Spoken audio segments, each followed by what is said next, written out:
May matutunan po tayo na yung nagtatanong po paano po ba daw malaman yung isang itlog kung may similya o wala. Ito mga 5 to 7 days titignan nyo po. Meron akong nakilala, ang pangalan ay Dennis Palma. Sa oras ng pangangailangan, siya'y madaling malalapitan. Sa mundo ng kalapatiran, ang ibon niya'y maaasahan. Makulimlim na hapon po mga ka-showbiz. Bali, ito po yung medyo aambo na yan. Ito po yung ating mga stock bird last year po nating brinid po to. Nandito po yung mga overall to overall, winner to winner, at foundation to foundation. Ngayon po makikintab na po sila, pwede na po natin gamitin to ngayong breeding season. Kasama po ng mga ibang, ito po yung puro kak naman po yung kabila. Nandiyan po yung mga overall natin, saka yung mga matatanda. Gagawa na po na natin ang paraan niya susunod. Na sa ngayon naglinis-linis lang muna kami. Ito, tinanggal namin itong nasa loob na kahoy. Ibabalik din naman namin yan, paulanan na lang para lalo mas luminis. Ito, binawasan ko yung mga ibon dito. Ipinasok ko na po dito. Then ngayon magkapakain na po kami. Mag-alas 4 na si Pare Larry nag-aayos na lang kanyang patoka. Ako naman dito sa labas. Ngayon para may matutunan po tayo na yung nagtatanong po paano po ba daw malaman yung isang itlog kung may similya o wala. Ito, mga 5 to 7 days titignan nyo po kung may similya po yung itlog. Teka, kukunin ko po. Nangungulit itong kukunin ko po pareho. Ito po. Oops, kita mo nanunuka. Itignan po natin sa flashlight. Ito po. Pag may web po yan, ayan po, ibig sabihin niya, may mga, ayan kita nyo po. May similya po yan. Ibig sabihin, healthy pa yan. Ang ganda ng pagkaka-web. Ito pa po, tignan natin kung meron. Ayan po. Diyan po nalalaman yung 5 to 7 days kung may similya yung ating mga itlog. Kasi kung hindi magsisimilya, within, sandali lang po yun, within 7 days hindi nyo sinilip, sayang lang po yung panahon kung tatakbo ng ilan days. Halimbawa, tatakbo po siya ng 18 days, tapos akala nyo malalaman bakit hindi napisa, kasi wala kang similya. Merong katulad po yung matatanda, si Super Kak 8 overall natin, tinanggal na rin po natin. Pinabilad ko na po doon sa taas. Pinalitan ko po ng mga kak nang nandun na ayaw na talaga magbigay para mabilad lang. Kasi binigyan ko siya ng pagkakataon dito. Binigyan ko siya ng babae dito. Doon sa apo niya. Ang nangyari po 3 beses walang similya lang. Hindi ko naman sa ginawang yaya na lang. Tawag dito, sa iba ko na lang ipaparis to para hindi sayang yung panahon. Ito yung mga ibon natin. Nga pala, nakikiramay po ako doon sa tatay ng aking kasambahay na si Marlene. Tawag dito, batid ko napakahirap na mawala ng magulang, nakikiramay ako. Gawa natin ng parang kung paano tayo makakasama sa laban nila sa buhay. Then meron pa po tayong tinutulungan o tutulungan pang may lumapit sa ating bata. Tignan natin. Ang hirap po kasi mag-out nung kasi ngayon po, kita nyo, puro walang laman yung mga baklas Saka yan po. Kasi mag-prepare pa lang po ako ng iba. Ito pong, ito kalalagay ko lang po nito, kita nyo. Ang tawag dito. Ang hirap po magpainakay gawa ng siyempre marami magasto sa patoka. Tapos, yung painakay natin nung huli, kasi tapos na naman tayo sa mga panlaban natin. Ang nagawa natin mga painakay, puro na sa pantulong. Sabi ko nga, parang kailangan natin ng mga 50 pataas na ibon kung sa loob ng isang taon natin pantutulong lang. Hahanap din po tayo mamaya. Ayan po tuloy po natin mamaya. Magpapakain muna po ako. What's up mga ka-showbiz? Eto mga ka-showbiz Eto si Miss Basco. Ito yung mahilig makipag-usap sa atin. Laging sinasabi kahit sa mo ilagay ito, lagay mo dito sa ating aviary na kabila, ilagay mo doon sa kabila. Lagi siyang nagsasabi na idol bait, parisa mo na ako. Ang bilis niya makondisyon. Ayan, ngayon tinabihan natin si Daddy Basco. Titignan natin kung magpaparis sila. Dahil ito si Mami Basco. Hindi wala pa sa kondisyon by December pa siguro to, January. Ito si Daddy Basco. Ibig sabihin, si Daddy Basco, isasawsaw natin kay Miss Basco. Si Daddy Basco, anak niya si Samurai Jack. Then si Samurai Jack naglabas ng mga overall kay paring Jimmy na kay paring Jaime Lim natin yan, ibinigay natin.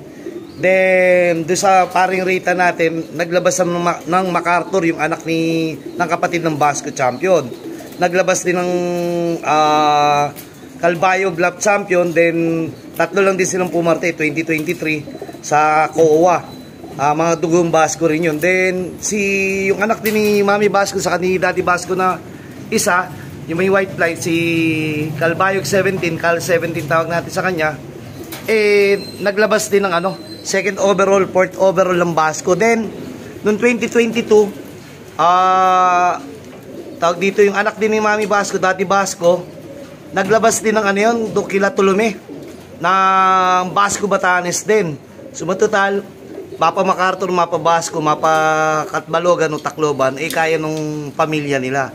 Ito naman, katulad nito, si Miss Basco naman, anak niya yung naglabas ng Daybird Katbalogan sa Uwing Bataan, Katbalogan champion, Daybird, Matnog champion. Ibig sabihin yung dalawang ibon na yun, parehong champion ng Matnog saka ng Katbalogan ni Justoni Molo. Uwing Bataan po yan. May kapatid din po to si Itak. Si Itak naman po naglabas naman po ng Katbalogan Daybird din po natin sa WPFC. Nito lang 2023. Puro yung kinikwento natin, puro 2023. Ibig sabihin, kahit paano, medyo kasama pa rin tayo lagi sa kwentuhan hanggang dulo. Yung mag-nestmate yun, dalawang magkapatid yung inanak ni Itak Loban, parehong Katbalogan. Yung isa Daybird, tapos 13th overall natin, tapos auction winner. O nga pala po, yung doon po sa trending, inakay pa po nung napanalunan ngayon po. Leg na lang po, pwede na may breed. Pakikuha na lang po. Tapos ito nga pala, pinakita ko po sa inyo. Ito po si Takmak 14. Ayun, okay yung dumi niya. Takmak 14 po, ang tatay niya po si Victor Lim Kawayan. Ayan po, hinahanda po natin, titignan po natin kung magdidesisyon po tayo mag-inbreed muna bago nating isa lang to kay TAC 41. Dahil si TAC 41 ngayon po, isilipin natin nandun sa labas. Magugulat po kayo. Sana may similya. Dalawang itlog pa lang kanina Ang nakapares niya po yung dumadapa natin. Dali po mamon Tuloy natin dito sa labas. Sagwa na lagi ng panahon ngayon. Kaya mabuti na nga kapag pagawa tayo na ito, maulan na maarawan, pwede Ito po si Takmak 14 si TAC 41 Ito po si TAC 41. Oops, tumakbo na tuloy. May egg na po. Tignan niyo po sino kapares niya. Dumadapa. Si Golden Mock Cross Solo Balen. After 2 days po niyan, okay na po yan. Tatayo na po uli yan. Pero ang plano ko po dito kay Takmak 14, TAC 41, sa kay Solo Balen, kay Tisay na bala ko po, ilalagay ko po dito yung egg.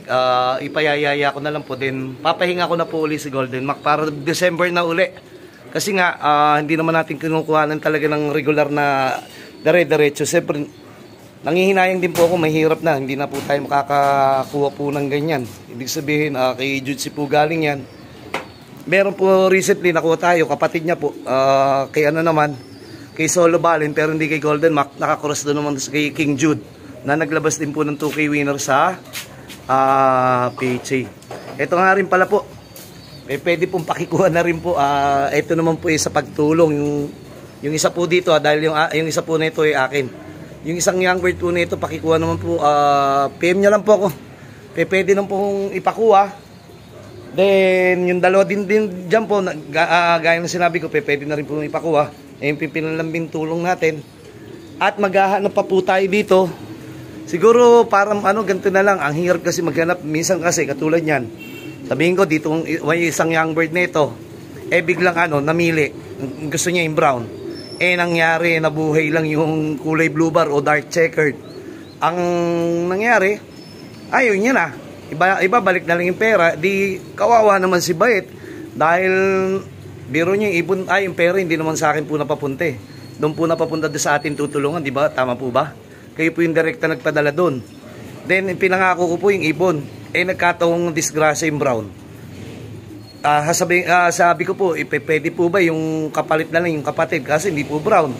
Hindi naman daw pwede. Karapatan niya naman po yun. Wala tayong problema doon. Kaya ngayon po, parang nahihirapan ako mag-post ng ibon na, ito, isang young bird na ito, ganito.